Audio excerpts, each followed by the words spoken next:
select and down you have, there is a share icon again. Once you click on share, then only it will. ஒரு blue icon இருக்கும் sir, share. Share screen, yeah. Okay. Okay. Then now you can select your PPT on that window, pop-up window. Yeah. Yeah, it is coming. It is coming. Okay. Yeah, perfect, sir. It has come. Yeah. F5 is for the full screen, no? You can see. F5 is for the full screen. No. Yes, no, sir. Whether it is coming for full screen or what? No, it is not coming as a full screen, sir. It is coming as a slide. So you press slideshow நீங்க போயிருங்க sir. Slideshow போடுங்க sir. அவ்வளவுதான். Yes, sir. It has come. Done. அவ்வளவுதான். முடிஞ்சிருச்சு sir. It's clear, sir. That's all. Fine. Kishore, Dr. Hemchand has joined. Please give him a control. Just PGS, sir. உங்களுக்கு இதுதான் first slideங்களா? History of telemedicine. Yeah, this is the first slide. Okay, sir. Sir, good evening, sir. PGS, sir. Good evening, sir. Good evening, sir. Good evening, sir. Hemchand, right? Yes. Yeah. Bona. Yes, sir. He has written that he don't need control. Okay. I don't need control. But okay. Then Dr. Hemchand, if you would like to, share something, you cannot able to. Is that okay? No, let him share. Let him be there. Yes, sir. Bhuvana, the only yes, thing sir. that Bhuvana, only thing that during the session, only the speaker and the moderator will be talking. Yeah, that is fine, sir. That is already taken control. The other participants must be muted, including faculty members. Yeah. Yes. It is like that only, sir. Arranged. No doctor can unmute. Yeah. Correct. Yeah. Thank you. Sir, Dr. PGS, sir, I am sales manager Raghavan. I will just introduce you and hand it over to you, sir. Then you will introduce Dr. Thangavel. Thangavel, whether you will introduce me or Thangavel, sir, will introduce the speaker. So whatever you say, sir. Whatever you say. No, you're the moderator, sir. I think you must only tell about the subject and introduce. Then it will be better. Okay, sir. Okay then, sir. You will talk about the subject, mild hypothyroidism, and you will introduce the speaker. Okay, sir. I will start the session. So Raghavan sir will be introducing what is the program and how to go about, and just tell us. That's all. You will introduce Dr. Thangavel. Okay, sir. Okay. Fine. I let the slides be like this so that it's okay. No problem, sir. Okay. Now we'll start the session after some forum collects or what? Yes, sir. Sure, sir. Maybe by another 5 minutes. 7:05. Yeah, we must wait. I don't know how far the peripheral people will be connecting. At least I think we must give for 15 minutes time. I think so. Yes, sir. Definitely. We'll start at 7:10, sir. Yeah, it depends upon the number of forum people that's gathering, no? True, sir. Yes, sir. So already 50 people are there, sir. No problem, sir. 50 people are 40. there. Ma'am, let us wait for another 10 minutes, ma'am. That's all. Yes, maybe 7:05, 7:10 we can start. Yeah. Yeah, sir. Sure, sir. As you wish.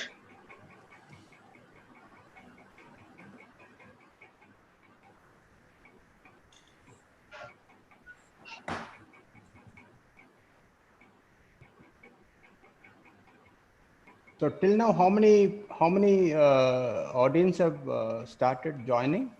Any idea? 53 people are there, sir. Oh, Yeah, total 53, sir.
I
hope that you have given direct link for everybody, no? Yes, sir. Almost 89 now, sir. It will keep coming, sir. Another 5 minutes probably. Yeah. We'll start at 7:10, sir, because at least some forum must be there. Yes, sir. Yes, sir. We'll start.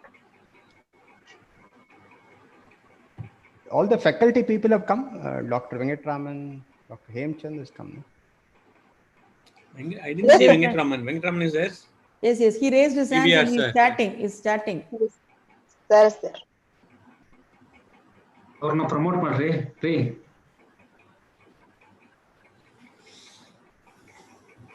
So the questions at the end of the both Yes, the sir. sessions, yes, sir. Yes, sir. After the end of both the sessions, sir. And you will be only asking questions, sir, Yes, sir. from the chat box. Yeah. Okay, sir. Okay, sir. I'll take it out.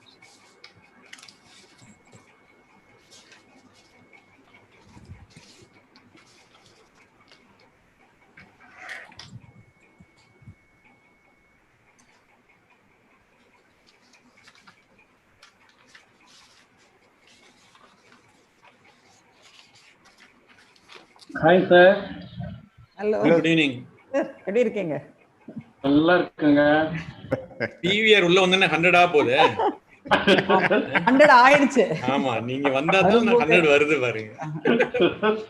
எல்லாரும் எவ்வளவு try பண்ணோம். லட்சுமி கூட try பண்ணாங்க. 100 வந்துச்சு sir. Sir 100 yes. Commercial break. அவர் ஒருத்தர் வந்தா 100 பேர் வந்து சமம். Sir, corona. Whether this conversation will be audible for the audience? No, sir, no. Sir. Thank you, sir. முன்னக்கூடியே காஷன் பண்ணிட்டீங்க. Correct. இது prelude இது. This conversation is audible to the audience, yes. Oh my God. Okay. We'll erase it, sir.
Good evening.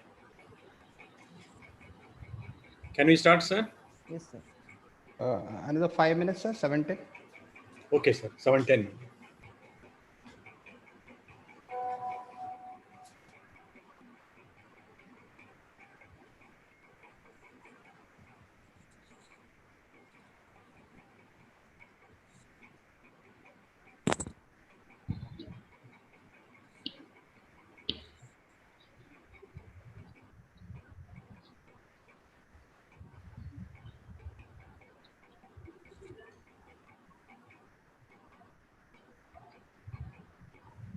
Dr. Rajpal and Dr. Veeraranjan Thirumeni they want to be taken in as panelists. Shall we? No, while the meeting is on, only the speaker and the moderator will be in the unmute thing. So Oh, all sir, others will be muted. Okay. Right.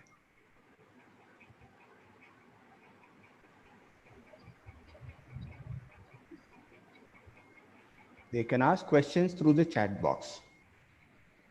Okay, noted. Thank you.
So Tangvel sir, Yes, sir.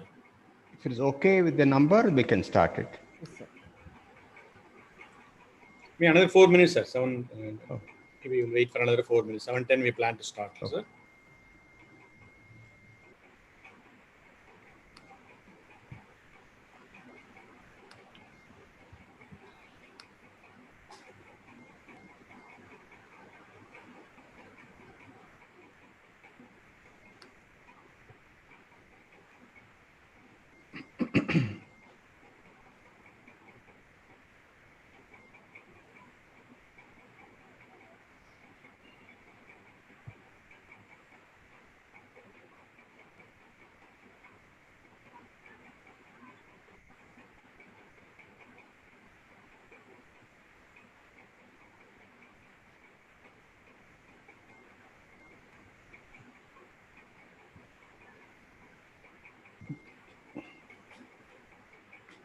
Yes, sir.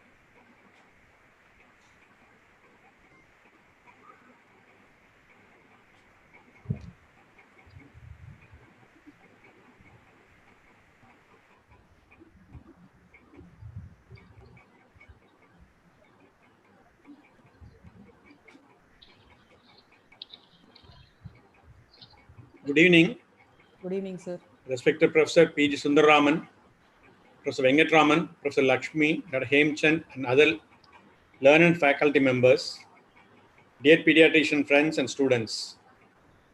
I welcome you all for this learning session, Pediatric Endocrinology web lecture series. I am Dr. S. Thangavelu, pediatrician, and like to thank the organizers for this opportunity. First of all, both the Raman started this annual Pediatric Endocrinology CME way back in the year 2000, almost 20 years ago, when all of us are working in ICH. At that time, endocrinology OP was assisted by Professor PVR, Professor Lakshmi, and Professor Ravishekar.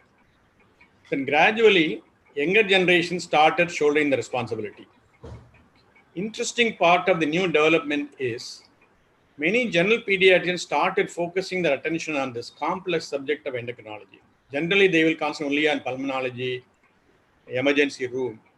They started focusing on pediatric endocrinology, mainly because the younger generation made the topics simpler and interesting. Second reason is common pediatric topics. Both for endocrinologists and pediatricians, there are some common topics like growth assessment, diabetes and thyroid disorders came into focus, which were discussed in the forum with newer developments. What is endocrinology? When I was looking at this, my grandson asked, he's about 9 years old. I just paused for a moment what to tell him. I just told him there are precious glands in the body secreting essential chemicals and supply to the body without any ducts. He paused for a moment and then asked me, Tata, no duct, no wires, and then it's similar to Wi-Fi? Oh. Probably. Today, we have two important topics. One is hypothyroidism. Second is short stature. The first topic, the speaker is none other than Professor P G Sundaraman. I'm very happy to introduce him, senior most endocrinologist of the country, with 30 years of experience, equal to the age of many of our colleagues and students now. He completed his MD, completed his DM endocrinology from prestigious All India Institute of Medical Sciences in New Delhi.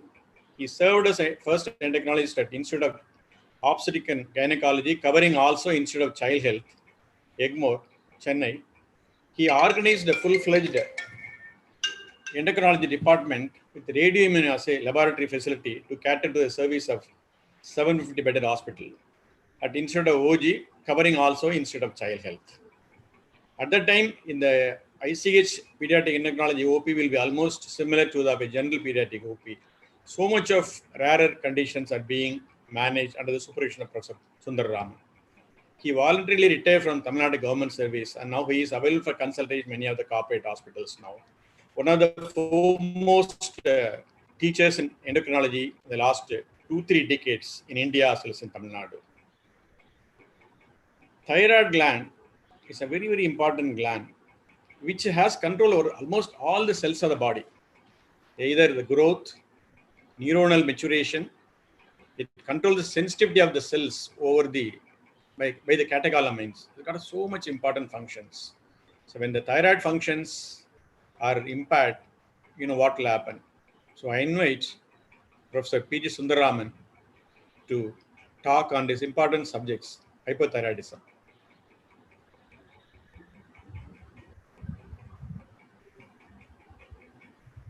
Thank you, sir, for your kind introduction.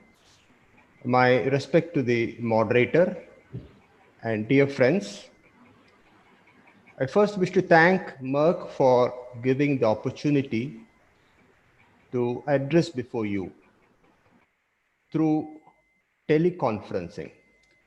In fact, it was interesting that how this all came into existence. If you see the evolution wise, prehistorically, we have some movie clips showing this type of teleconferencing. But historically documented evidence of this type of teleconferencing was started way back in 1924 as issue of Radio News magazine in United States of America. And later on in Canada, they exchanged clinical material, mostly X-ray of the patients, to the practicing clinician and got the opinion. Now we are boiled down to the COVID year where the Zoom software is being used globally when we are quarantined. I mean, the COVID-19 pandemic is still a killer disease. Now, thyroid disorder as such is a very interesting topic. In fact, it had the attention of the public. It carried the cover story of most of the magazines at that time, and they realized that thyroid is an important condition to be recognized and treated appropriately so that these children do not suffer the morbidity and the complications in later life. So that's the reason why we are now talking about hypothyroidism. Now, thyroid disorder is a spectrum disease where at one end of the spectrum, you see a florid case. As you see this newborn child, as a spotter case, all can recognize is a case of congenital hypothyroidism. But the other slide, you see a family where all of them are suffering due to thyroid dysharmonogenesis.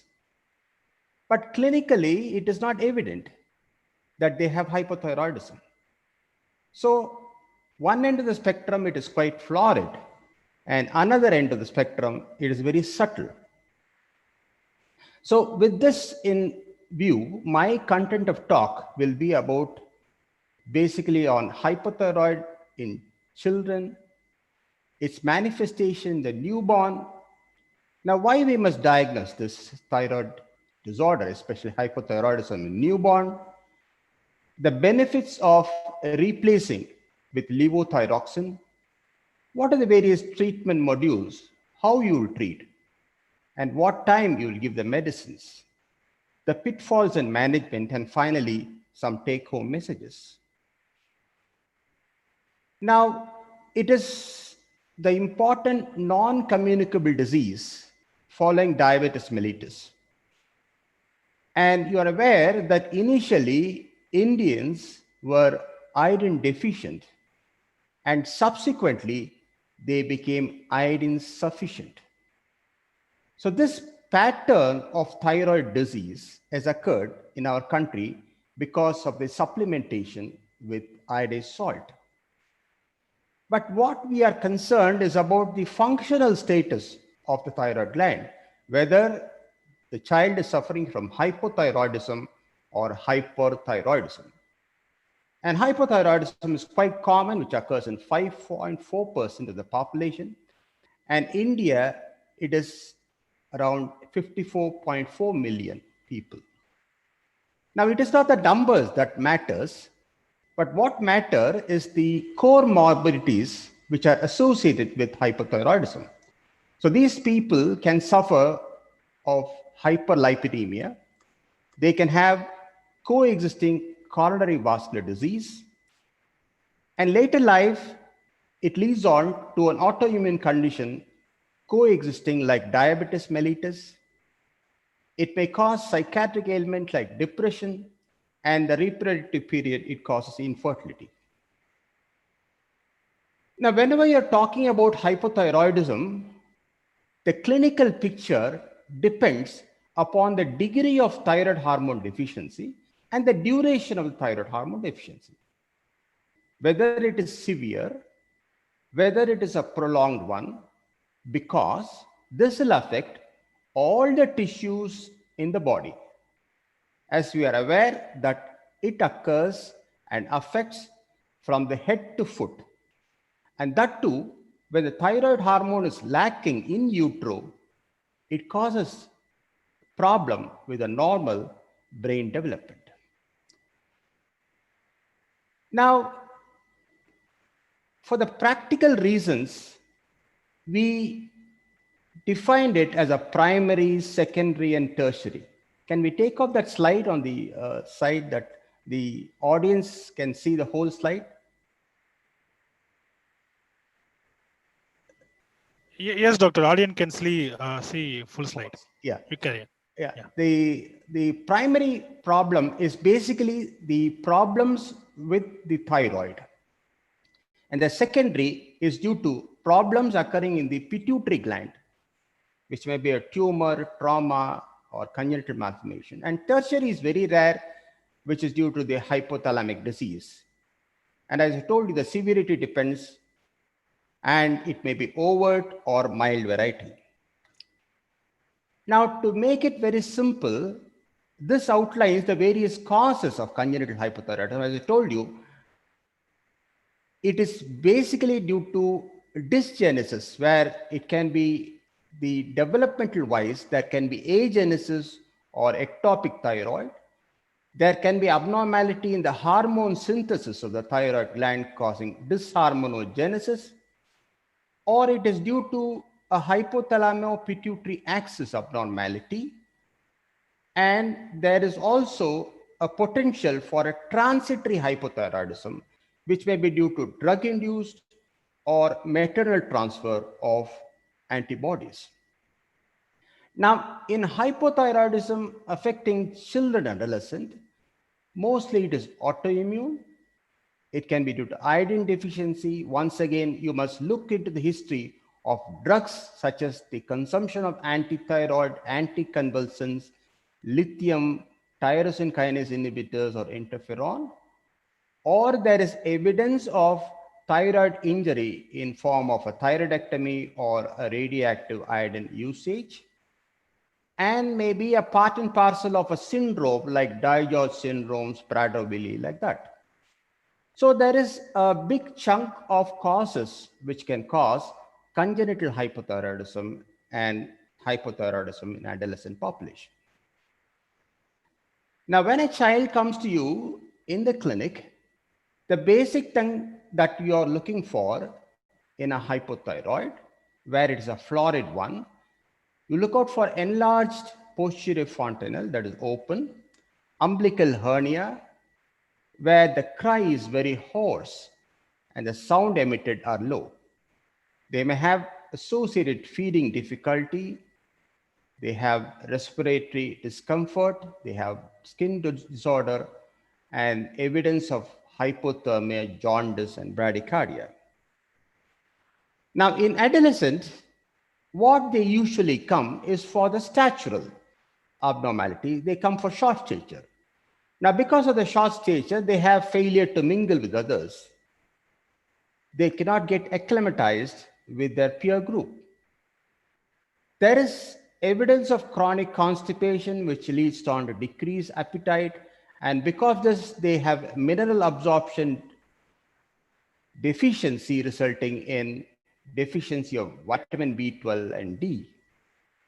And this leads on to the dry skin, and hair loss is due to the dry skin in the scalp, brittle nails. Obesity is not a usual characteristic of hypothyroidism. You must look out for other causes, but hypothyroidism must be ruled out.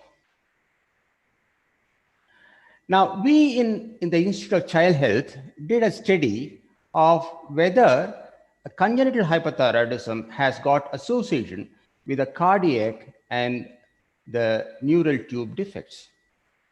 And it's quite interesting that in 18 cases where we screened for this disorder, we found 5 children with PFO, 1 child with ASD, and 1 with the callosal dysgenesis. This goes in tune with the studies done in the Italian registry and in the Middle East, such as Iran, where they found an increased incidence of cardiac malformation. So it is not only the congenital hypothyroidism, but it is also the associated cardiac and neurological abnormality that you must look into. So these pictures will give a clue that when you are examining a child, especially of hypothyroidism, look for these features. So that will give a clue whether they are suffering from the cardiovascular neural tube defects. Now, there's a condition called transient congenital hypothyroidism, where it occurs in Europe in 1:100. In fact, a study done by Nair et al. At Thiruvananthapuram has shown that more than 50% had a transient congenital hypothyroidism. Now, transient congenital hypothyroidism can be due to maternal factors and neonatal factors. And maternal factors, basically antithyroid medication consumed by the mother or taking lithium, or a transplacental thyrotrophin receptor blocking antibodies, or exposure to inadvertent radioactive iodine. All this causes the hypothyroidism in the newborn. Apart from that, you have neonatal factors like neonatal iodine deficiency, congenital liver hemangiomas, and mutations in the receptors. Now, knowing that the symptomatology of the hypothyroidism and what are the comorbidities associated with hypothyroidism, especially congenital hypothyroidism, and the evidence of hypothyroidism is not seen in most of the cases. Only about 5 to 10% of the children can be diagnosed clinically at the time of the birth. Most of them are asymptomatic in the first few weeks of life. So it's once again very important that you're doing a neonatal thyroid screening. So neonatal thyroid screening must be a universal one for the whole country, so that we can initiate treatment at the earliest stage, that is before the 2 weeks of age, so that it normalizes the cognitive development. Now, when you see the epidemiology, in fact, it is really staggering. Now, you see an incidence globally like 1:2,000 to 1:4,000, but in Asians, it is very much less. In fact, the ICMR task force study, which was published in the Indian Journal of Pediatrics in 2018, showed an overall prevalence of congenital hypothyroidism in the tune of 1 in 722 births. So it's quite common. So it's once again very pertinent that you're going to diagnose hypothyroidism, which may not be clinically evident. So when it is not clinically evident, you must do only neonatal screening. And in acquired cause, autoimmunity is one of the important reasons, which is estimated at 1 to 2%. Now, it's quite interesting that in congenital hypothyroidism, the female to male ratio is 2:1, whereas in acquired hypothyroidism, it is between 4:1. Now, what to do now? How to screen? Now, you know very well, physiologically, as the child is born, there is a TSH surge which occurs in the initial 30 minutes, followed by a T4 surge. So that must be kept in mind. So you take a sampling by 3 to 5 days, and in a preterm and low birth weight infant, they may undergo screening at 48 to 72 hours postnatally. And even though you are doing at that point of time, if you find abnormality, both clinically and biochemically, you must recall these patients around 2 to 4 weeks and check again, because sometimes there is an immaturity of the hypothalamo-pituitary thyroid function. The sick babies must be screened at least by 7 days of age. And rarely, as a sick euthyroid syndrome, there can be a mild elevation of TSH, giving a false positive raise in the TSH.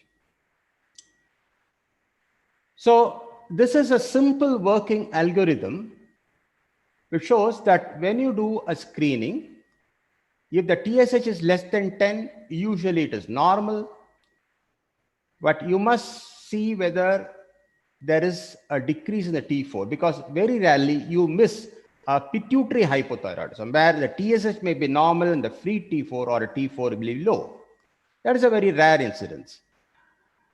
And if you come across a TSH more than 20, you recheck an absolute value with a venous sample, and if the TSH is still high, more than 20, it is confirmed, start the treatment, don't wait for anything. If it is between 10 to 20, you recheck the venous sample, do a free T4 and TSH again. And if once again the free T4 is low and TSH is between 10 to 20, when there is a clinical features, when there is evidence of goiter, you start treatment. When the free T4 is normal and the TSH between 10 to 20, recheck again, recall them and check again after 2 to 4 weeks. And if still the TSH is elevated, treat till 3 years and then reassess. Now the question arises, a lot of times, what will happen between 10 to 20? There are many patients, many children are between 10 to 20. So initially the TSH level, the newborn was taken as a 50 and later on slowly reduced to 20. And they kept this 20 as a number or as a cutoff point. But many people say that we must bring it down so that we may not miss a congenital hypothyroidism. For this, I found a new study which was recently published this year in 2020. They said that newborn screening, the TSH level is less than 15, there's not much of neurocognitive performance delay. So we caution against the practice of reducing the screening congenital hypothyroidism cutoff value, which between a 10 and 20, we must recall them, reassess them, clinically examine these cases and see whether definitely they have hypothyroidism or not, and keep the number constant much more than 20 in a congenital hypothyroidism.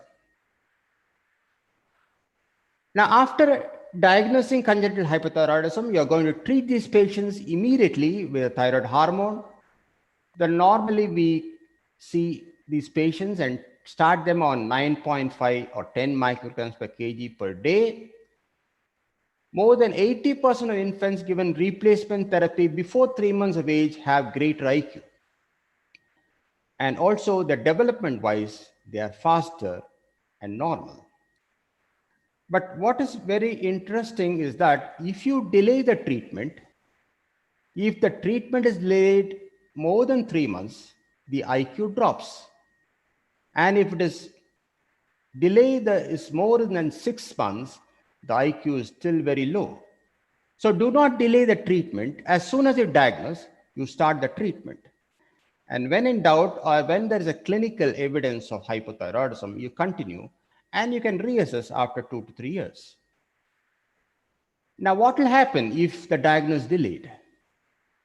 If you don't pick up these cases, then they have prolonged neonatal jaundice, chronic constipation, failure to thrive, recurrent respiratory infections, delayed milestones, they have decreased scholastic performance, and they are not interested to mingle with others. They can be short-statured, pubertal problems like primary amenorrhea, secondary amenorrheas, and they have menstrual irregularity like oligomenorrhea, menorrhagia, and very, very rarely they can also present as a precocious puberty, but it is very rare.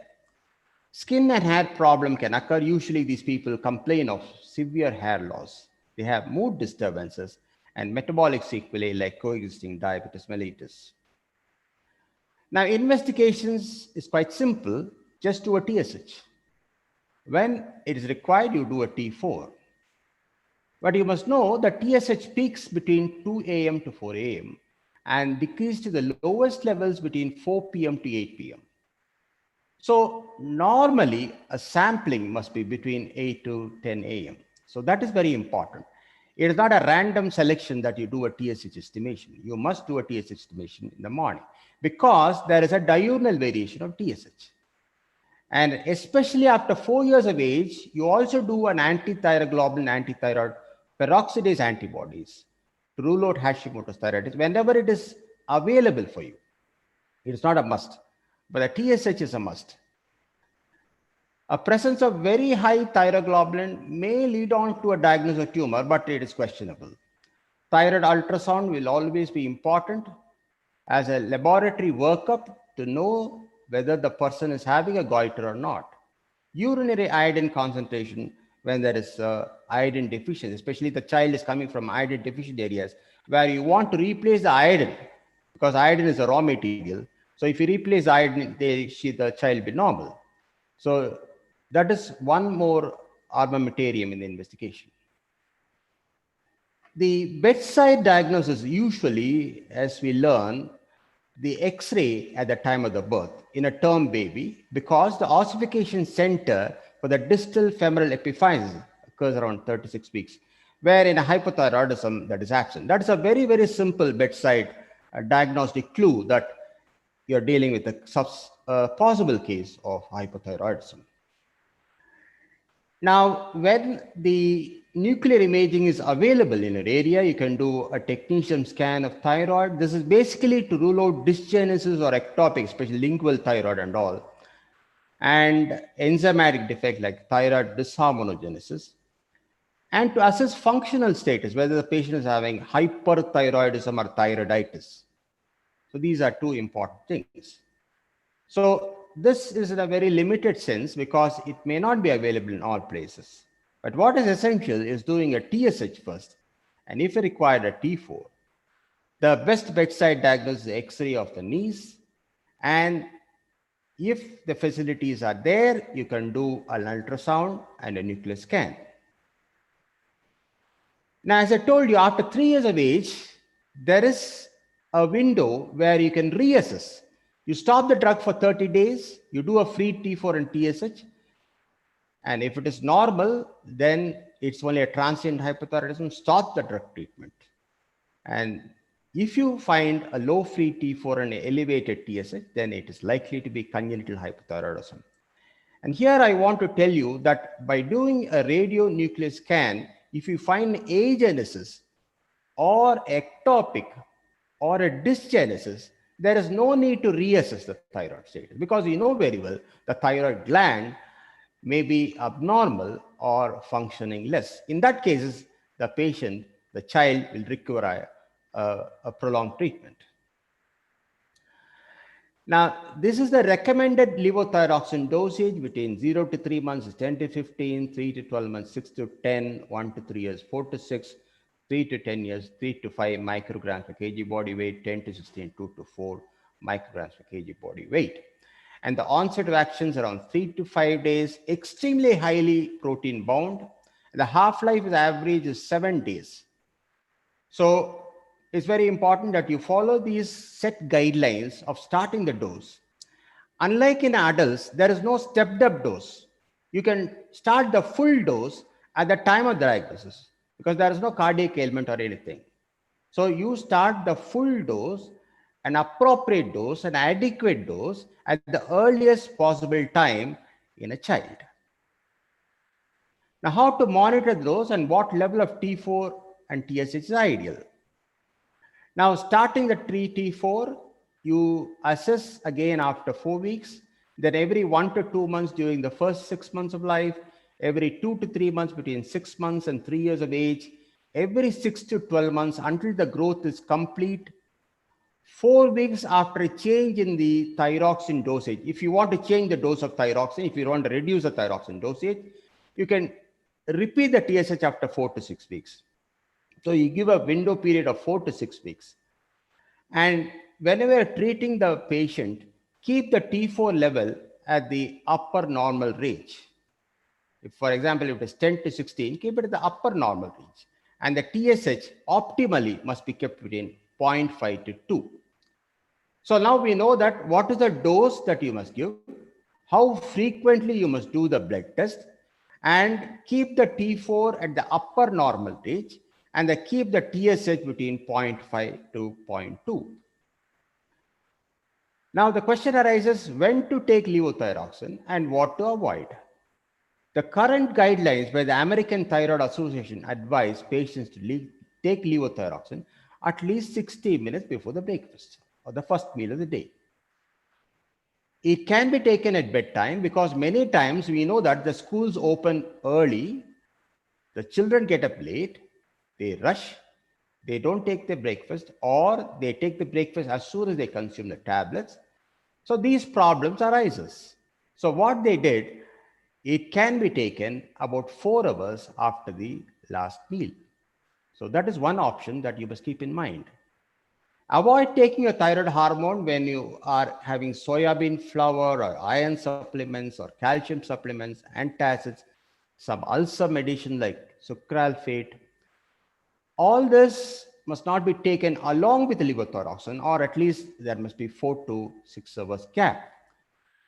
Now, a full stomach, why you are not supposed to take? Because it reduces the thyroxine active dose by 79%, and the Tmax is also reduced. And if you take at an empty stomach, the absorption is around 48 to 82%. So that's the reason why we don't advise them soon after a food or in a full stomach. Now, there are instances where it is refractory treatment.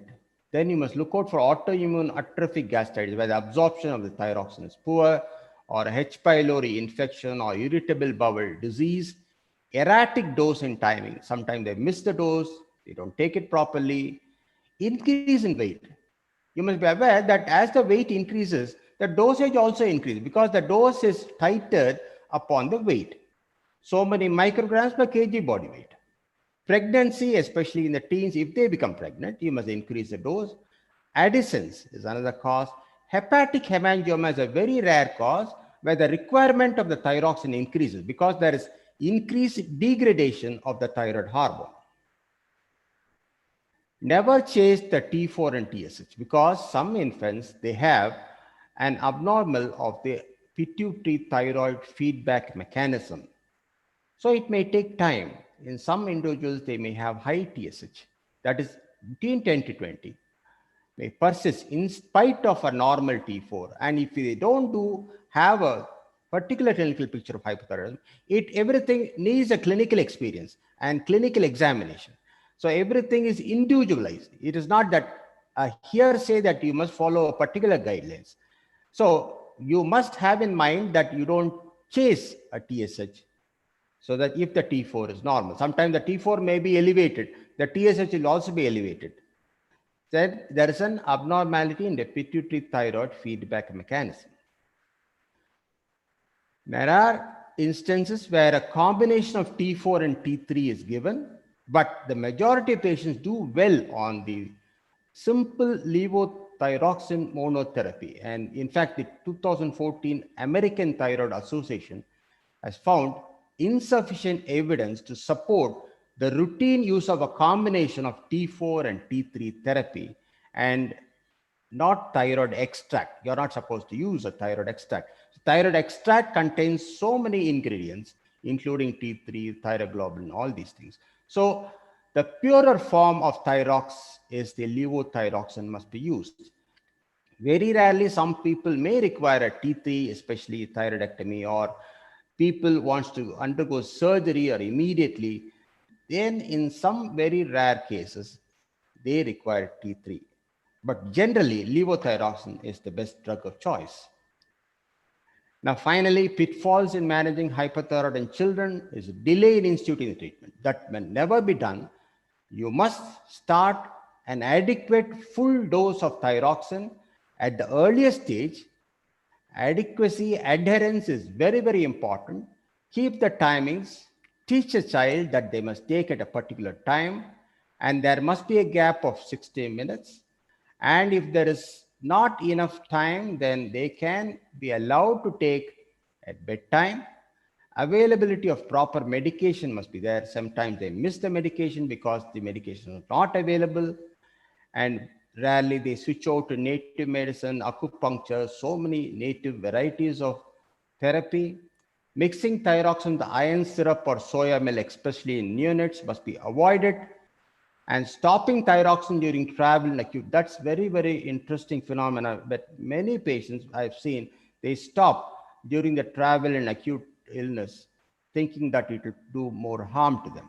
That is really a very, very wrong message that we are carrying on. So all these pitfalls must be looked into when the child comes to you with hypothyroidism. So finally, the take-home message is the thyroid disorder can be florid at one end or very subtle. Universal thyroid screening is a must because the prevalence is very high in India. Reassessment of all congenital hypothyroidism after 3 years of age. Periodic height and weight measurement.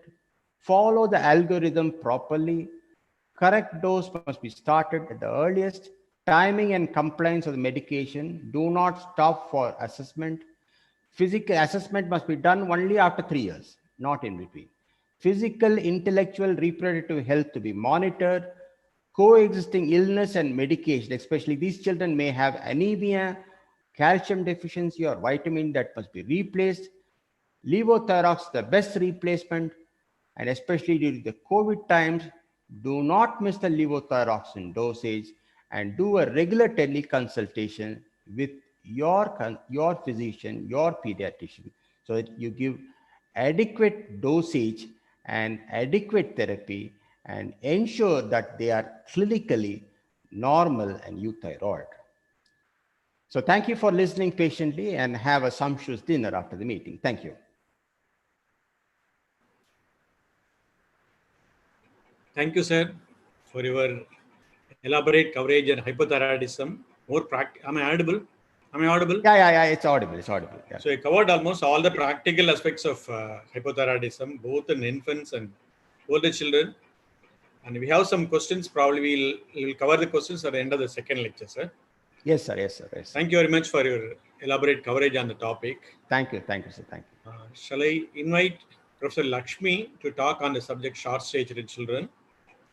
To introduce Dr. Lakshmi, she is a professor of pediatrics at the Institute of Child Health, has publications of more than 45 both in national and international journals, and she got a top 50 in the highest aggregate MBBS mark during her undergraduate career. No doubt. Whenever I hand over the cases in PICU in the afternoon, she will come out with a new diagnosis which I never thought of it. I always feel jittery whenever I hand over a case to Professor Lakshmi. She's a very affectionate, she's a very passionate teacher. He takes care of all the children in our unit in a very standardized manner. And he takes care of all the postgraduates during the troubled period like a mother taking care of the children. She's going to talk about a very common topic, which is of interest for both practicing pediatricians, students, UG as well as postgraduate students, short stature. Over to Professor Lakshmi. Thank you, sir. Sir, am I audible? Yeah, audible. Can I share my screen? Screen is not visible. You have to okay, wait. Share the screen.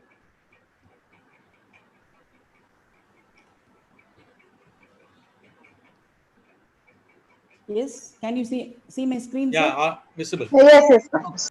Thank you. Thank you very much, sir. I profusely thank Professor Sundaraman sir and Venkatraman sir for this wonderful opportunity. And sir, Sundaraman sir, after hearing you, so many new points, even as a practicing pediatrician, I made out from your lecture. Thank you so much, sir. I thank Professor Thangavelu for the wonderful invite. Sir, thanks for those nice words. He is my mentor and guru. Thank you, sir. Now, my topic for today is simplified approach to short stature. Now, this is, instead of talking like a simplified approach, I would rather call it as a pediatrician's approach to short stature rather than an endocrinologist approach to a short stature. So I'll be as simple as possible. Now, the main question which all of us have is, how do I not miss a short child in my busy OPD? IAP has given you clear growth monitoring guidelines. You measure the length of all children less than 2 years whenever they come for your vaccination visit. Between 2 to 9 years, you measure the height every 6 months. Beyond 9 years, you have to measure the height every year. And after 5 years, along with the height, you'll also have to take the SMR, sexual maturity rating, for these children. Okay, right? Now, the whole topic will center around these three terminologies. That is, height. 5 important parameters are height, velocity, target height. It will center around these terminologies. In the first 15 slides, maybe a little, a little difficult. Just go along with me. We'll make it interesting later. And SMR and bony. These 5 parameters are mandatory when any child comes to you with short stature. First, step 1 is height. What charts to use? For children less than 5 years, always use the WHO charts. This blue color charts are being used for boys and pink color charts are used for girls. So any child with a height, for example, I've taken a 4.5 years old child and this child height is less than the 3rd centile. Any height which is less than the 3rd centile or otherwise -2 standard deviation, we term that child as having stunting. Stunting is the terminology. We don't use short stature for them less than 5 years. We use the terminology stunting. And the same another 4.5 years old child, when the height is less than 0.1 centile. This is the first centile you people can see, and this is the 0.1, around 0.1 centile. When it's less than 0.1 centile or -3 standard deviation, we call this child as having severe stunting. Severe stunting, less than 3rd centile or -2 standard deviation is stunting, and less than 0.11 centile or -3 standard deviation is called as severe stunting. For children more than 5 years, use the IAP charts. Pink color for girls. Now, this is one model chart for which is look at 7.5 years old child. The weight of the child is around the 50th centile, normal weight. The height of the child is around the 50th centile. So normal height for the population. And all of you should jot down this. This is the mid-parental height which we have shown here. The average of the mid-parental height is, again, that also falls under the 50th centile. So that is also normal for the family. This is a normal chart. And the 7.5 years old child I've shown you, who has got a height of less than 3rd centile, that is same -2 standard deviation. We call this child as having short stature, right? Less than 3rd centile, -2 standard deviation is called a short stature. These colors are not, these are not colors which I like.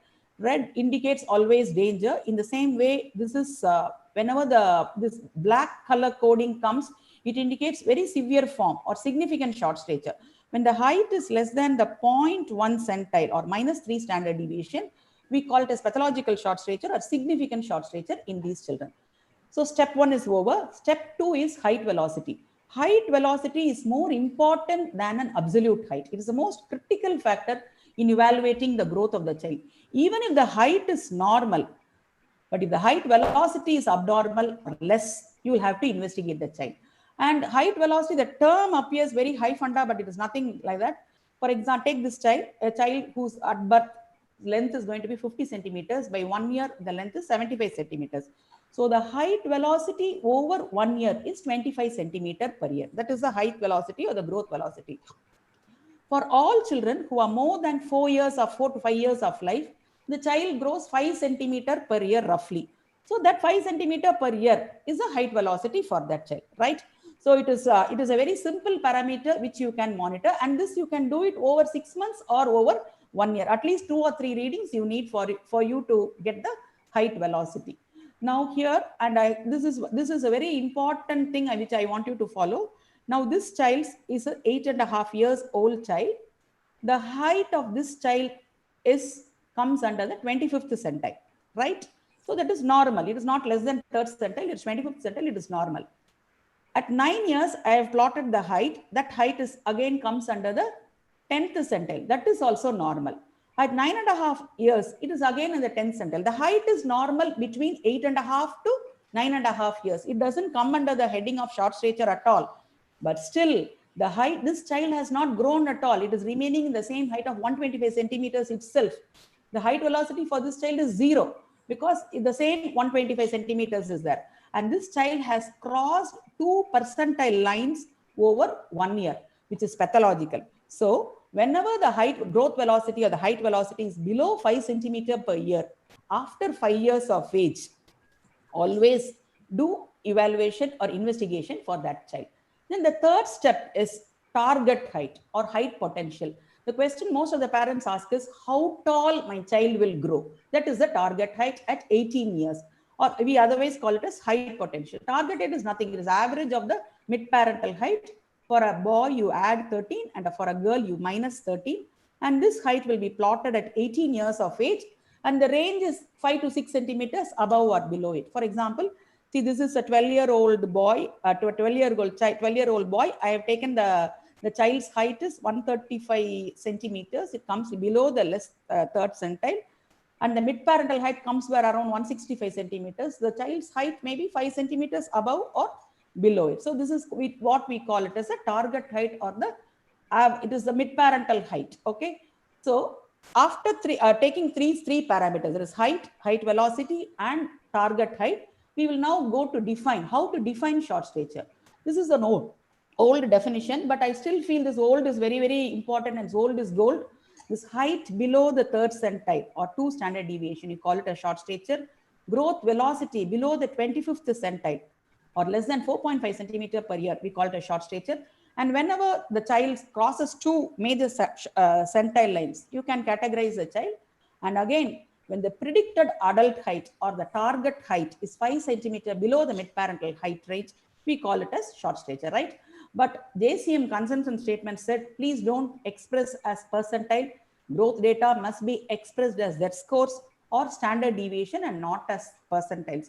So the oxological criteria, these 3 parameters, we call them as oxological criteria, which have been for growth hormone deficiency, as they have categorized this as, you can remember 3, 2, 1 as numbers: height less than 3 standard deviation, height velocity less than 2 standard deviations, target height less than 1.5 centimeters, plus or minus evidence of pituitary hormone deficiency, either in the form of hypoglycemia in the newborn, midline defects, or any intracranial lesion. So this was the consensus made by the JCM statement. As soon as this height, standard deviation, Z scores come, many of us become scared. Oh, I can't do this, you feel. But it is very simple. I am also not tech savvy like many of you. But all of you just download this free WHO software, Anthro and Anthro Plus software is there. And just click that anthropometric calculator. Just make out this weight and height. You just type there, and you get the answer within Z scores and percentile charts. For example, this 7-year-old girl with a height of 105 centimeters, I just typed, and I got the Z score as something around -2.89 and -3 Z score. So this child is definitely having short stature, and you might have noted that it comes in color codes, red, green, and amber. And once you click this, you can even have the graphs beautifully. See, for this 7-year-old child with the Z score is -3. It is -3 standard deviation, and SB score as graph shows -3 standard deviation. So simple. You have diagnosed a pathological short stature or a significant short stature by the click of your finger. Okay. And step 4 and 5 are Tanner stage or bone age. It is mandatory that you do Tanner staging for all children more than 5 years. And bone age is, again, any methods which incorporate bone age, they predict adult height more precisely. And people from peripheral hospitals or who are living in metro cities might feel we don't have support from pediatric radiologists how to accurately assess the bone age. Again, you have software in the form of Gilzans and Ractib Atlas. From your mobile phone, you can do. Otherwise, you will have to go for the conventional assessment. That is the Grulich and Pyle method and the Tanner-Whitehouse method. All endocrinologists, they can do it over 10 to 15 minutes. If we try maybe around 10 to 25 minutes, we also can do it. But you can get the help of a pediatric radiologist also. And any bone age, which is delay in bone age of more than 2 years, is very pathological. And from the bone age also, you can probably think in terms, you can you can have an idea about the etiology. For example, when the bone age is 2 years, 3 years, and the chronological age of the child is 10 years, and the bone age is 7 years or 6 years, it's less than 2 years profoundly, you think always in terms of hypopituitarism or hypothyroidism. Whereas a slight delay in bone age, for example, just 1 to 2 years delay in bone age, you think in terms of constitutional short stature. Whereas if the bone age corresponds to the chronological age, you think in terms of familial short stature. So this bone age is mandatory for assessment of any child with short stature. Next. And now next one small step, we always take the upper segment, lower segment ratio for assessing whether it's a proportionate short stature or a disproportionate short stature. Now the newer criteria say you take the sitting height is more accurate than the upper segment, lower segment ratio. For that also all these SD scores are available. Now coming on to, now we simple steps in approach to short stature. First, you have identified short stature. Have you identified? Yes. Any height less than third centile or standard deviation less than 3 standard deviations, we call it a short stature. Then you try to identify whether they are normal variant short stature. We have 2 normal variants, that is CDGP, constitutional delay in growth and puberty, or familial short stature, or pathological short stature like growth hormone deficiency. Then one more step is proportionate or disproportionate. There's 3 steps for you to arrive at a diagnosis. And one important clue for you is 80% of children between 2 standard deviation and 3 standard deviations of height, they are usually normal variant short stature. Whenever the height is less than 3 standard deviations, very likely it's a case of pathological short stature like growth hormone deficiency, right? Okay, now a few words about this normal variant short stature, that is late bloomers we call them, because 80% of our short statures are this normal variant short stature. We should know to identify them. 2 categories, this is CDGP or familial short stature, FSS. From the growth charts, you can pick both of them. For example, I'll first take up the CDGP or constitutional delay in growth of the, we call as the tortoise of growth. These children are born normally and they also reach the final height normally. There is a history of delayed puberty in these children, very common in boys, and throughout their growth period, growing years, the height will follow this third centile. Suddenly during puberty, they will reach their height and they will attain the adult height. If the puberty is delayed, you give a short course of testosterone to them, it will usually kickstart the puberty in this child. So adult height is reached in cases of your constitutional delay in growth and puberty, but puberty is always delayed. And bone age delay of 1 to 2 years is there. Now coming to familial short stature, short parents, short child, they are usually short for the, these children, they follow the third centile. They are always below the third centile. These children, but they are short for the population, but look at the mid-parental height. That also falls under the third centile, but they are normal for the family. They will not reach the adult height. They will be short only. Whether we can give growth hormone to these children, that maybe we can answer later. Now, this I copied from one of the webinars. It's a very practical approach. First of all, you classify them as normal variant short stature and pathological short stature. This we have already done. Then try to find out whether they are proportionate or disproportionate short stature. All skeletal abnormalities, skeletal dysplasias, for example, achondroplasia, metaphyseal dysplasia, rickets, osteogenesis imperfecta, MPS, all come under this category of disproportionate short stature along with hypothyroidism. There is only endocrine problem which has a disproportionate short stature. Then try to identify any genetic syndromes. These 5 syndromes are very known to occur with short stature: Downs, Turner's, Prader-Willi, Russell-Silver or Noonan syndrome. See the facies, whether they belong to any of these syndromes. So if these 2 are ruled out, ask history whether they were SGA, who don't catch up. If they are not SGAs, we are only left with 2 other categories. And one important clue you will have: when the child's weight is affected more than the height, it is likely to be a case of malnutrition or some chronic illness. Whereas if the height is more affected than the weight, you think in terms of growth hormone deficiency or hypothyroidism. Okay, Cushing's and Albright's is not that common. Very simple. So this flow chart is very easily you can identify. Now for syndromes, we have syndrome specific charts, and you'll have to plot the growth in those syndrome specific charts. For example, for this child with syndrome specific chart, you still on a Downs chart, if you find there is faltering in the growth, it could be due to associated hypothyroidism, celiac disease, growth hormone deficiency, or congenital heart disease. I'll now rapidly rush through certain pictures for you in children who will have short stature.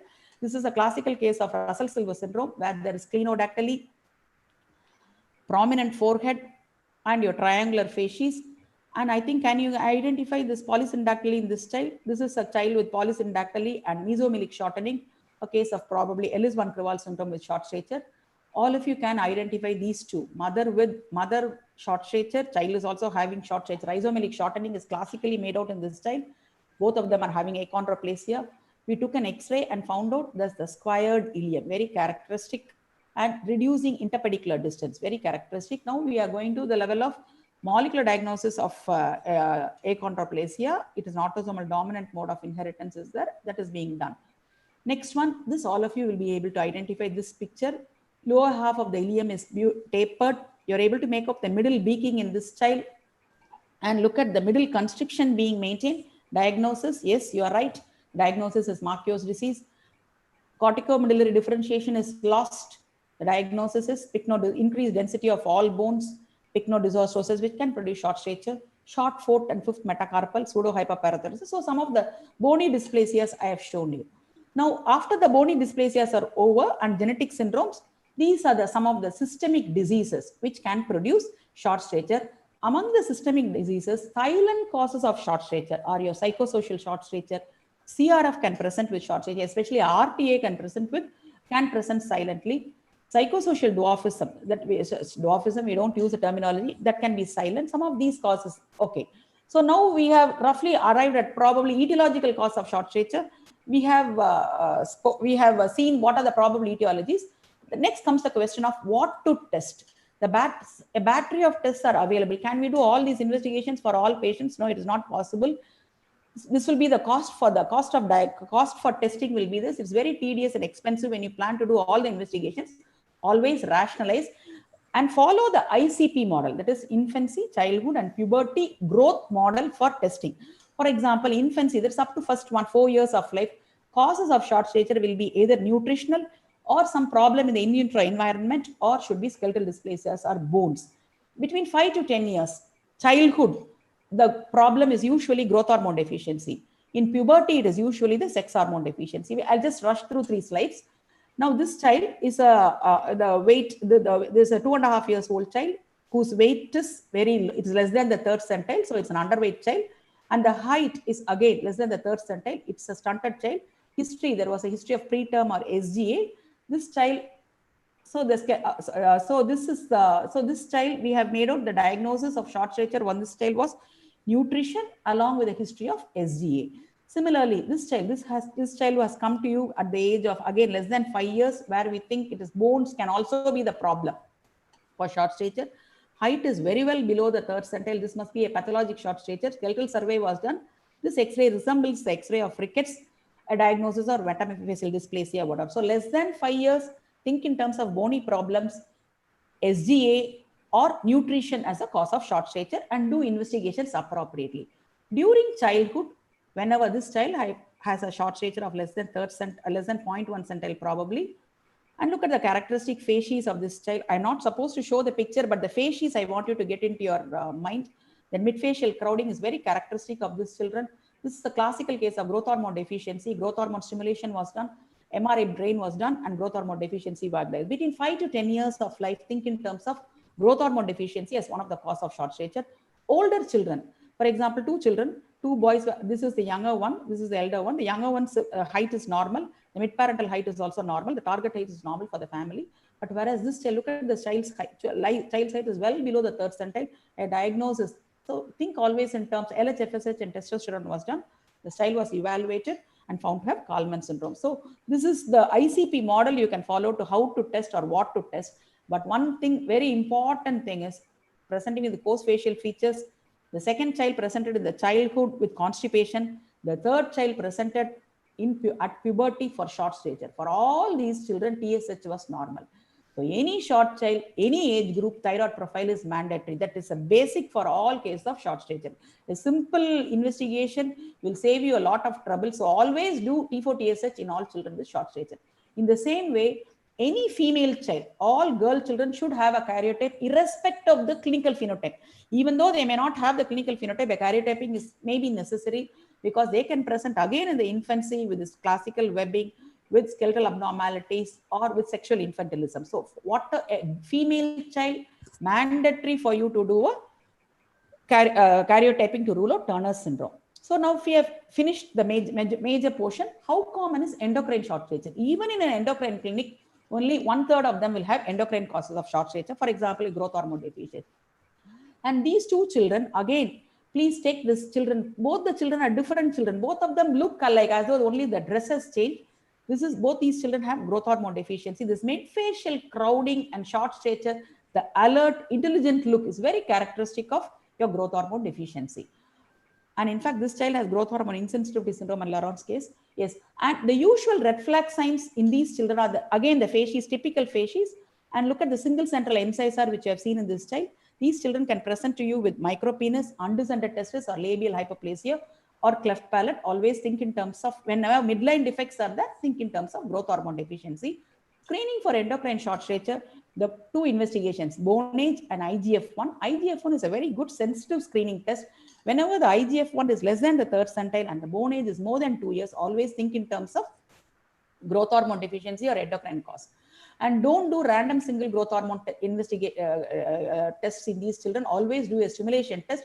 Before doing a stimulation test, always do a priming with Premarin or testosterone, especially in children who have delayed puberty and children who are more than 10 years of age.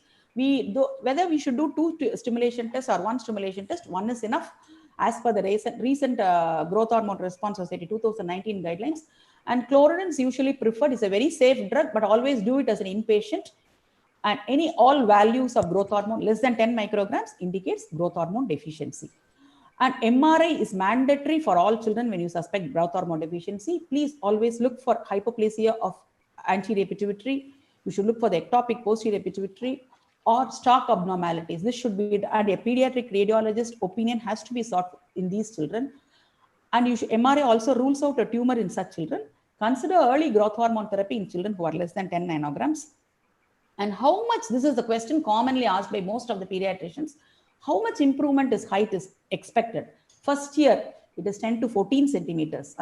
The second year, it is 6 to 8 centimeters. Total 4 years of treatment, 30 centimeters. What is the cost of treatment? Next question. For a 20 kg child, 1.5 lakhs per year. That is the treatment. Whether it is costly or not costly is up to you. How long we should continue growth hormone therapy? Till you can best approach is till fusion of epiphysis, Bone age, when the child reaches a bone age of 16 years in boys or 14 years in girls, you can continue growth hormone therapy. The complications, long-term complications of growth hormone are very minimal. You can have slip capital femoral epiphysis, impaired glucose tolerance. You can have gynecomastia. Nothing very alarming is not there, but always follow them up carefully. And I have come to my last slide. Now, whether to give growth hormone for idiopathic short stature, whether to give growth hormone for familial short stature, that is up to you. It is up to the affordability and whether they satisfy the oxological criteria or this.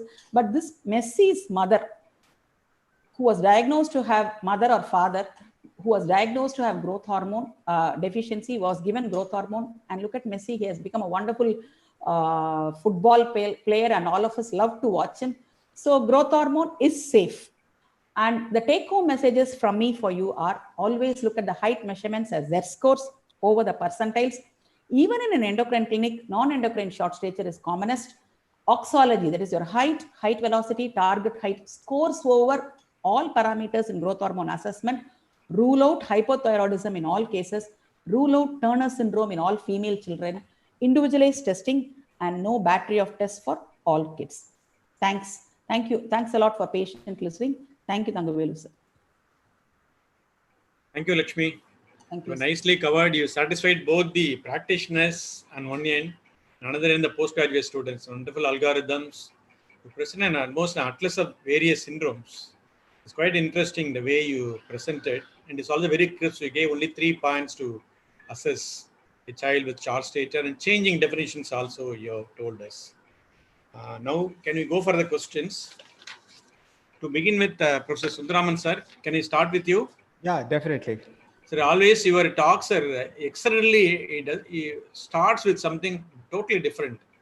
Of course, you said it's very nice point that the telemedicine is not a new invention. It has been there for even years earlier. That was a very interesting point. At this telemedicine point, there are a lot of questions to you, sir. Okay. First question is congenital hypothyroidism. At that time, the pediatrician didn't have the time, place to do thyroid scintigraphy. He starts the thyroxine. Then he refers to another higher center. Okay. He wants to know within how many days of starting thyroxine therapy, still thyroid scintigraphy is possible. Now, it's quite interesting that what we do in endocrine clinic is whenever a child comes, you also look at the mother and other SIBs for goiter. That's a very important clue. See, that will give a wonderful clue. If the mother is having a goiter and the SIBs are having goiter, then there is some problem with the thyroid gland. Then what are the symptoms? Individualize the symptoms. Now, normally I think the TSH is done in most of the places in Tamil Nadu. I think I don't know whether, unless it is a very, very remote area, the TSH is done. So one test which I highlighted is 1A TSH. Good. In case if you don't have that facility also, then when you have a high index of clinical suspicion, because only very, very less amount of percentage of cases have florid symptoms, you can miss a subtle hypothyroidism in a newborn. So in that case, you start the treatment and then you can refer the patient within 2 weeks. Now, 2 to 3 weeks is a target week. Now, beyond 3 weeks, as I highlighted, the IQ slowly decreases. So I think the interval can be around 2 to 3 weeks. If you have a very strong doubt, if there's a family history of thyroid disease, if there's a family history of autoimmunity, if there is goiter in the family, definitely you must give a high index of suspicion. That is in a case where you don't have the facility to do a TSH assay. Is this okay or? Yes, sir. Very practical, sir. Of course, they need not wait for scintigraphy. They can start the treatment. Of course, scintigraphy is not available even in a very, very big places. Scintigraphy is not at all required. That was the question they asked. I told you only TSH. TSH is more than enough for hypothyroidism.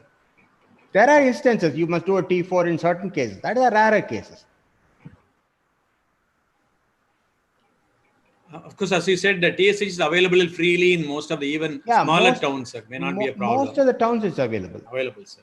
There's no need to do a battery of tests, T3, T4, TSH, everything free, T3, free, T4. You just do a TSH if you suspect hypothyroidism.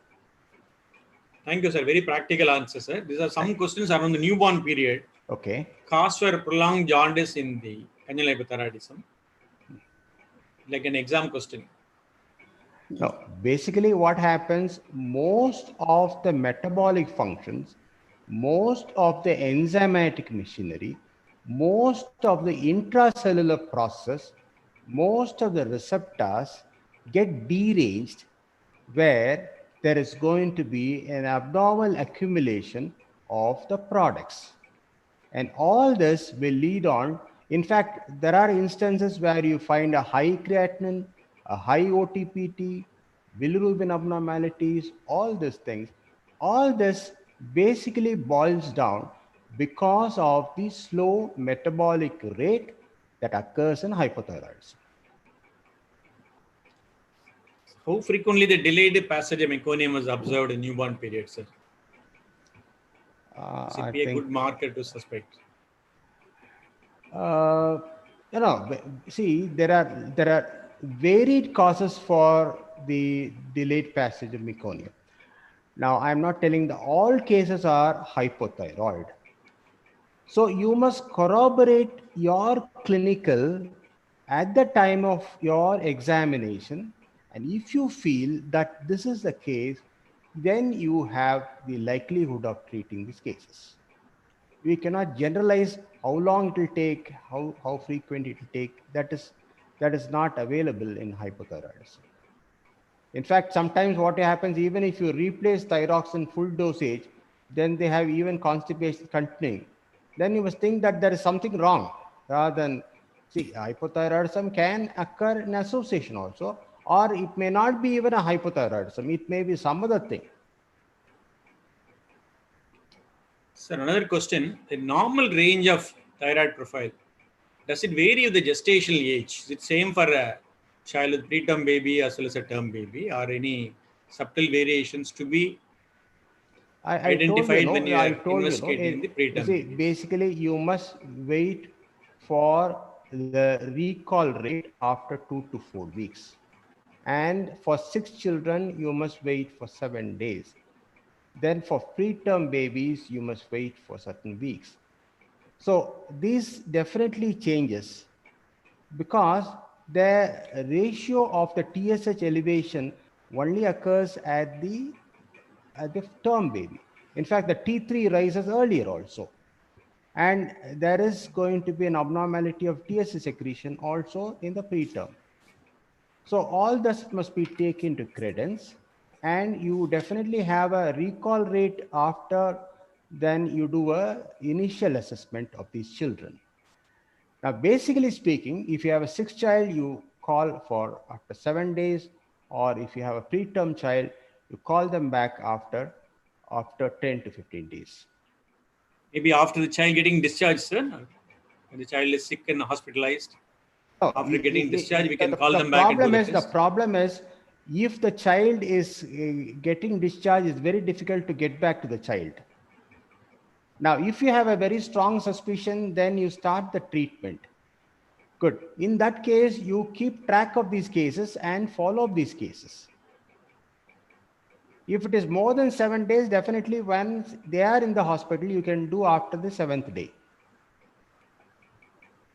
If the TSH is going on rising, then it's a chance where it is like that. But once again, the TSH T4 level will depend upon the week of the life. Thank you, sir. There are some more questions to you, but now I just shift the questions to Dr. Lakshmi. Okay. Name the apps which are available in the Play Stores for monitoring the growth. WHO app is Anthro Plus. It's a very useful app. I personally did it, and I find it very easy, sir. It is useful for both young as well as old people to follow it. Young people like you and also old people like me, I can take, sir. WHO, Anthro, and Anthro Plus. Why the target height is fixed at 18? For convenience of the plotting the chart, or for other reasons? It is that adolescence is by 18. Oh, why not 19? You're asking, sir. No, I don't. I have no idea, sir. Maybe the height is the growth, the maximum the growth height chart stops there at 18. That's the reason. Yes, And how frequently you may have to order for karyotyping in a child Turner with a syndrome. significant short stature? Sir, as per guidelines, they say any child with any female child with short stature always suspect Turner syndrome, even if the clinical phenotype is normal. The child doesn't look like Turner's. It might be a mosaic Turner, but we shouldn't. If you can't do a karyotyping, at least try to do an ultrasound abdomen and rule out streak ovaries for these children. But they say it is better if you always do a karyotyping also in female children with short stature. Especially pathological short stature. For example, that's why that -3 standard deviation, when you have got in a child with a short stature, please kindly do it. So you showed a nice, interesting picture in the end, the last slide. Messy. Growth hormone therapy, messy. And how youngest child in which you can start a growth hormone therapy? After they have started after 2 years. In ICH, we have not started for anybody for less than 2 years. In fact, but if you start growth hormone early, for example, by 3 or 4 years of age, the final attainment of height is possible, they say, sir. It's only the duration of years of growth hormone which you are going to see. So if you identify a child with growth hormone at less than 3 years of age, you can start giving growth hormone as early as that. Generally, most of the time, the teaching they say, no, the child has got anemia and short stature, very strongly suspect hypothyroidism, even though they didn't have any features of clinical features hypothyroidism. How far it is correct? No, sir. No, I mean, they most anemia common, both can be caused by hypothyroidism, even though they don't have any features of hypothyroidism. Sir, I don't accept it, sir. Because the other features of hypothyroidism would have definitely come by the time the child has already developed a normochromic normocytic anemia, sir. So anemia is not that important, sir. The other features of short stature, constipation, goiter, so many things are more common than anemia, sir. Anemia alone, it may not be the it may not be the only presenting manifestation of hypothyroidism. Sir, we'll come back to Professor PGS. How to titrate the dose till 3 years? Titrate dose of thyroxine. You already told them, but they want to be specific till 3 years. Okay. Now, in the newborn period, it is around, say, about 9.5 or 10 micrograms per kg body weight. Then slowly the dose reduces, and it is around 8 to 9 micrograms, then 6 to 7 micrograms. But anyway, when you see the slide, we have given the target where you are going to do the assays as frequent as 3 months. And the first, as soon as you start, you do around 6 weeks, then 3 months, then every 6 months. Then when it is stabilized, then it's every year. Now, if you want to change the dose of the thyroxine, you must allow 4 to 6 weeks, because the hypothalamo-pituitary thyroid axis takes reorganized. It takes about 4 to 6 weeks.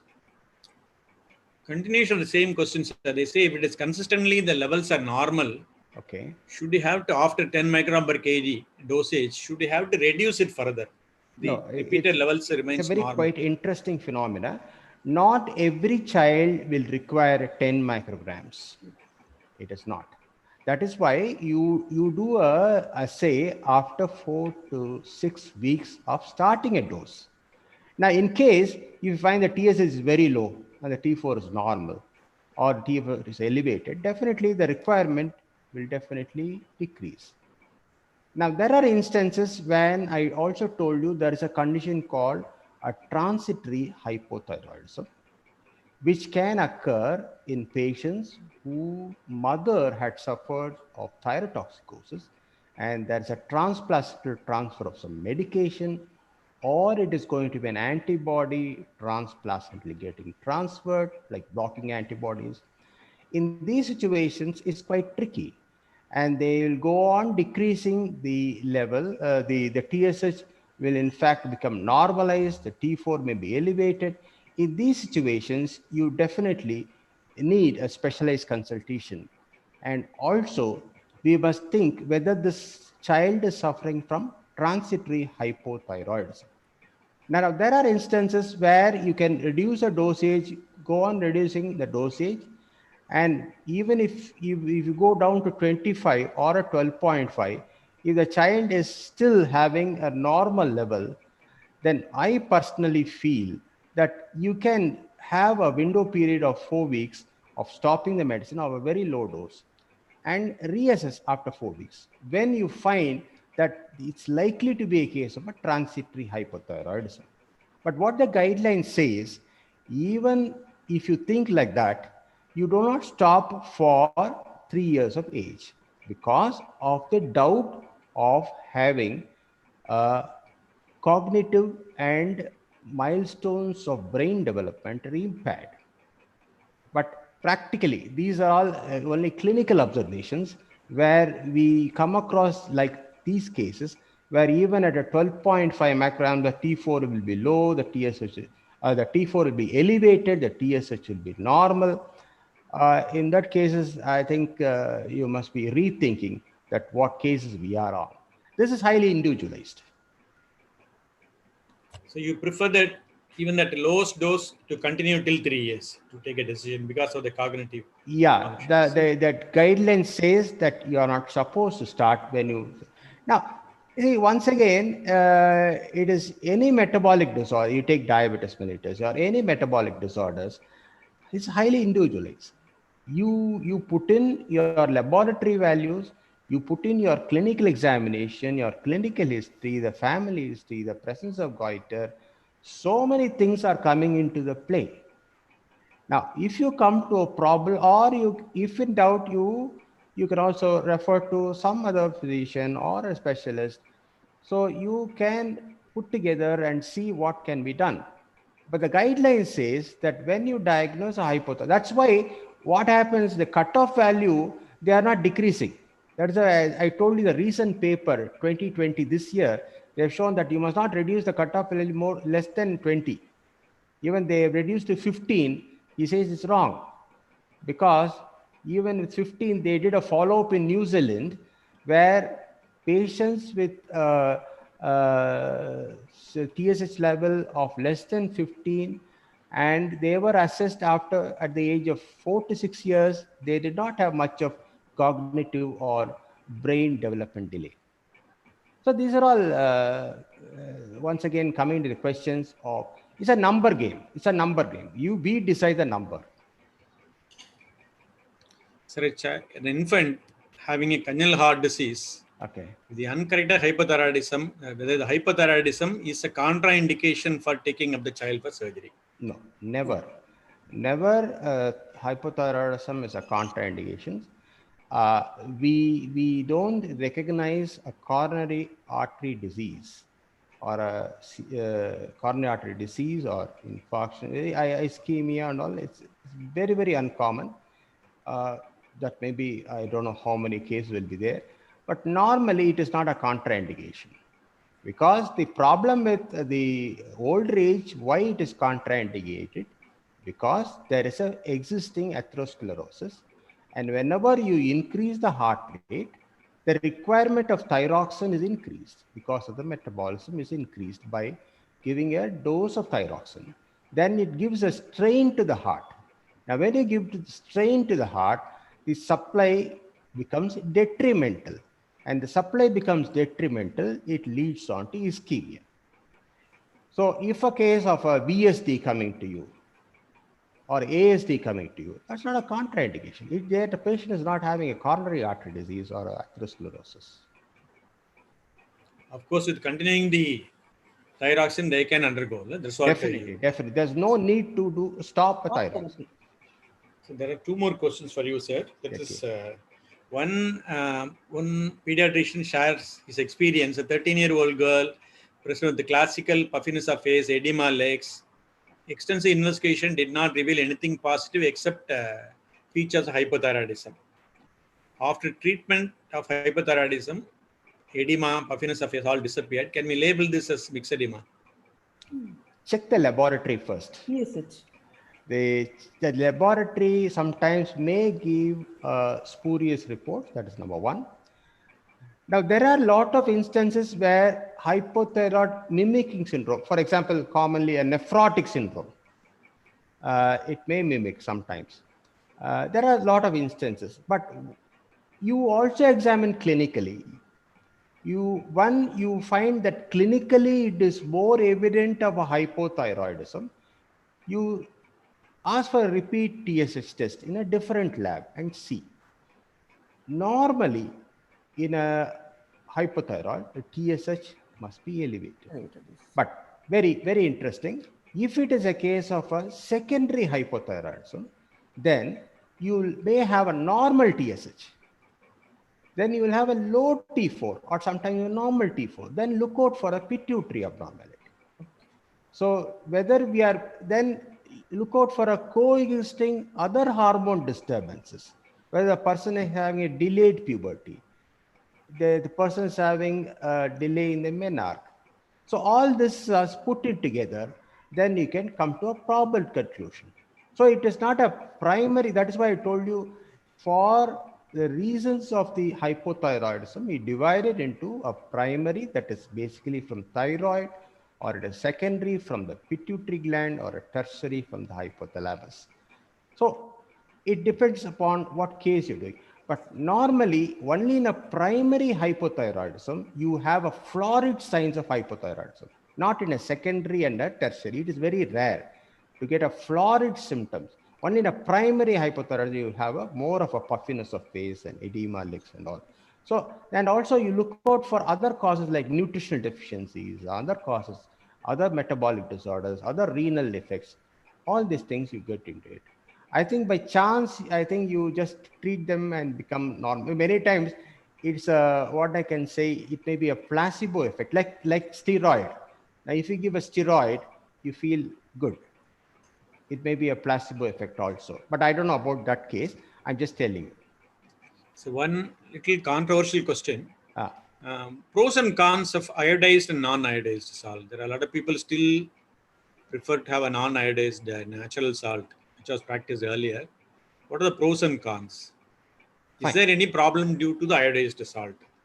Can it cause thyroid abnormalities? The thyroid, for iodized salt, one of the important contraindication is a hyperthyroidism. So for a hyperthyroidism, do not consume an iodized salt. Otherwise, you can have iodized salt. That is a normal routine. Now, there are instances where iodized salt can cause thyrotoxicosis in cases of autoimmunity. Now, these are all very rare instances where stimulating antibodies, when you provide them with an iodine, which is a basic raw material, it gets stimulated and it produces more hormone. These are all rarer cases. Now, if you put into a rarer case, then you'll give a wrong message to the population that you avoid the iodized salt because you have a certain percentage of population will develop these disorders. So you'll give a wrong message. So normally speaking, in a majority of population, iodized salt is good because, as I told you, why vitamin D is deficient most of the conditions, most of the Indians, even though the sun is shining every day. Why is it? There are a lot of causes like that. Even we feel that this iodine sufficient. In fact, we did in ICH itself, there are urinary iodine status. We found some of the cases were iodine deficient.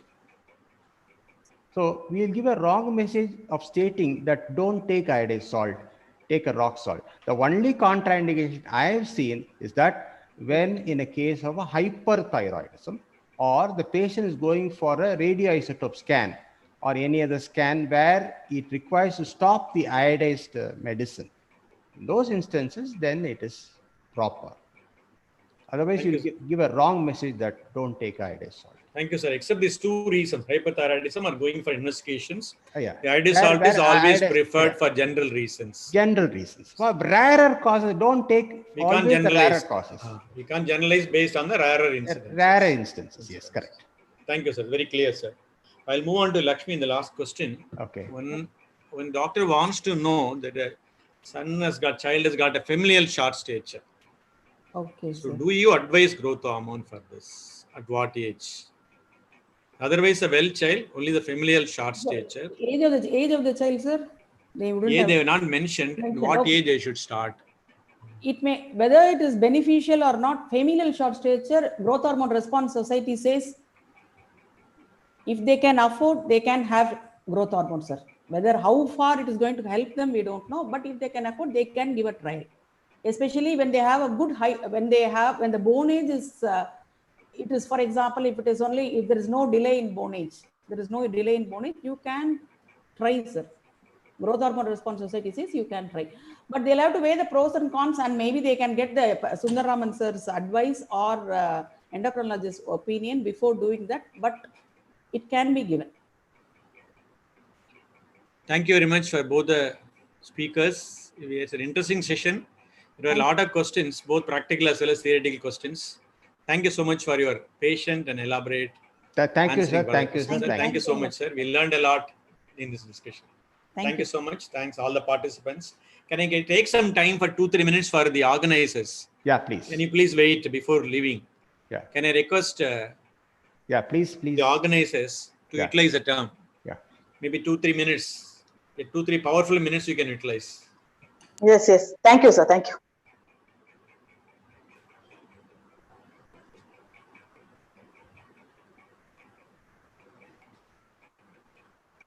We can see your slides, sir. Yeah, visible, sir. Hope my slides are visible, Doctor. Yeah. I sincerely thank Dr. Professor P G Sundaraman and Professor P Venkatraman for giving